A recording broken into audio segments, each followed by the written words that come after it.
Hi guys! Magandang gabi! Welcome back po dito sa Gandara SRU channel for Showbiz Update. Andito na naman nga po akong muli ang inyong lingkod na si Gandara SRU upang magatid sa inyo ng latest update and fresh happenings patungkol kay Kim Chiu and Papi Paulo Avellino. And para nga sa gabing ito ang ating mainit na chika ay tungkol dito sa ganap ng Kim Pao at ang napansin po ng mga Kim Pao fans lalong higit sa suot ni Papi Paulo. So, syempre, hindi po makakaligtas sa matang lawin ng mga fans ang mga bagay-bagay na may koneksyon sa Kim Pao, na konektado kay Kim and Paulo. So mamaya tatalakayin po natin at papag-usapan ang lahat ng yan. Pero bago po iyan, sa mga hindi pa po nakaka-subscribe dito sa ating channel na nakikinig ngayon sa atin, shout out and pakipindot lang po ng subscribe button at notification bell para maging updated po kayo at ma-notify tuwing may bago tayong chika at balita hinggil sa Kim Pao. Basta po mga balita na may kinalaman kay Kim Chiu and Papi Paulo, sagot na po natin yan. And eto na nga, may kanya-kanya pong ganap ang Kim Pao ngayon. So, si Papi, kasalukuyan pong nasa Sultan Kudarat kasi ngayon po mismo yung kanyang event, samantalang si Kimi ay bukas pa sa 23 and 24. So, medyo nakakalungkot kasi sa mga event po ng Kim Pao, hindi sila magkasama. Pwede naman sana na magkasama silang dalawa, 'di ba? Pero wala ganun talaga. May mga bagay po na kailangan isakripisyo at may mga bagay na kailangan po ng malawak nating pang-unawa. Meron kasi nagsasabi, pwede namang sabay Pwede namang Kim Pao sa Sultan Kudarat at Kim Pao sa New Zealand. Grabe naman yon. Papaguri niyo naman masyado si Kim Chun yan. Papakapusin niyo ng oras at panahon sa paghahanda. As in, aanuhin niyo, tawag dun? Ngangaragin. Hindi rin kaya biro yun ha. Pati nga po pagbiyahe, nakakapagod.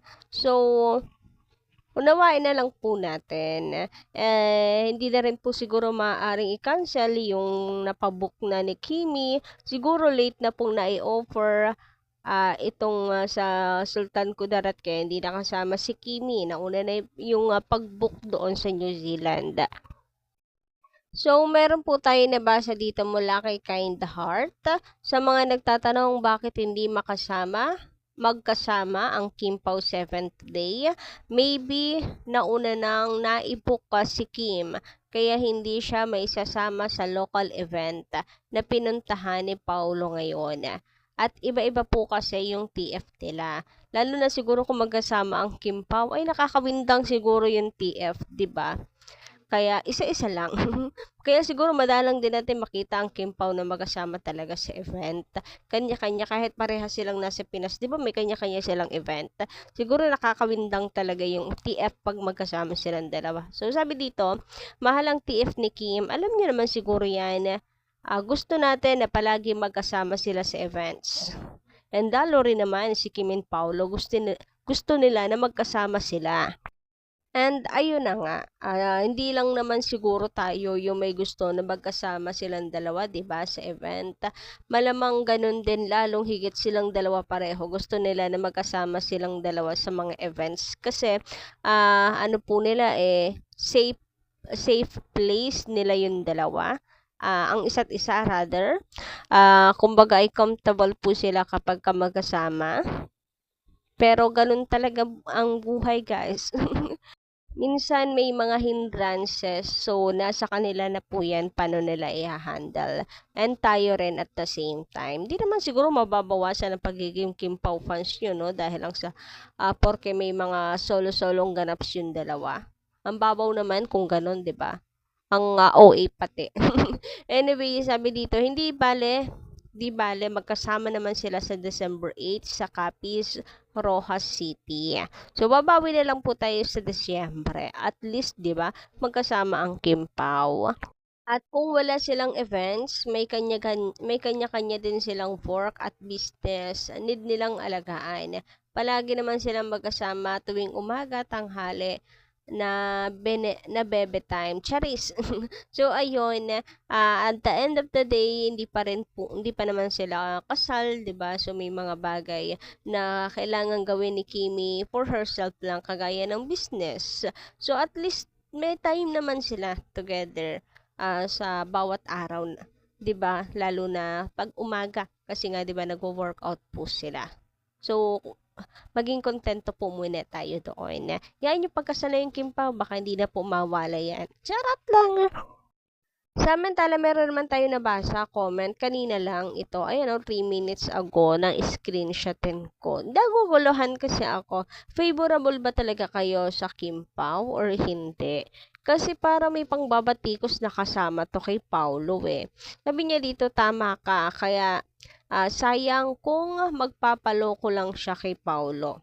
Baka matulad lamang siya kay Janine. Kasi, ang sabi niya, si Paulo raw ay mabuti lang daw sa simula habang gusto pa sila ng tao. So, ibig sabihin, sa una lang magaling, manggagamit, user, ganon, pa-fame. So, hindi ko kayo gets. Nandito kayo, favorable din naman kayo na Kim Pao ay together na. Kumbaga ay maging endgame. Pero bakit ganyan? Meron pong pagdududa, may hesitation kay Paolo Avellino. Hindi nyo ba na-appreciate yung mga ginagawa ni Paulo, lalo na sa DC, yung pagiging hands-on niya at pagpapakita ng pagmamahal sa fandom? Kasi kung talagang mahal ni Paulo ang fandom, ibig sabihin, mahal niya si Kim Chiu. At the same time, di rin nyo po ba napapansin yung mga pagbabago dito kay Paulo Avellino? Pagbabago na maybe dahil sa kanyang pagmamahal, mga unusual things na nagagawa niya?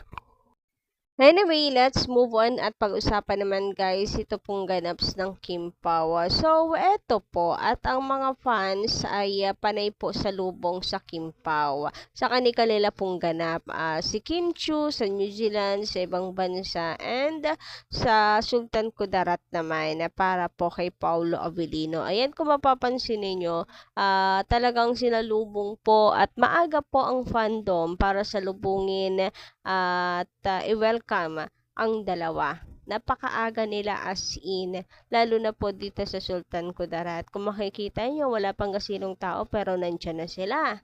As in, inagahan talaga nila para makita nila, malapitan talaga si Paulo, maibandera yung kanila pong mga hawak na tarpaulin. Diba nakakataba ng puso? Gano'n nila kamahal si Kim and Paulo. Pero dahil hindi sila magkasama guys, ito na naman po ang matanglawi ng mga fans. So meron po silang napansin dito po sa suot-suot ni Paulo Avellino na shoes. So ayan, pakatitigan nyo. Parehas sila ng shoes ni Kimi, di ba? Parehas yung shoes. Mukhang couple shoes ang dalawa. Twinning is winning. Talaga naman ang Kim Pao. Huwag niyo sabihin nagkataon lang na naman ito. Pero alam nyo guys, feeling ko kaya suot-suot ni Paulo yaan, yung couple shoes na yan, or ka-couple ng shoes ni Kimi, siguro kaya niya suot para maramdaman niya kahit papaano na parang kasama na rin niya si Kim Chiu, di ba? So kapag suot niya yung couple shoes, so gano'n na lang yung pakiramdam, parang kasama rin lamang niya si Kimi. So yun yung palagay ko. And nakakatuwa ang Kim Pao kasi talagang ang dami-rami po nilang paganito, 'di ba? And favorite color pa nilang dalawa, army green kay Papi, tama ba ako? Parang army green nga yan.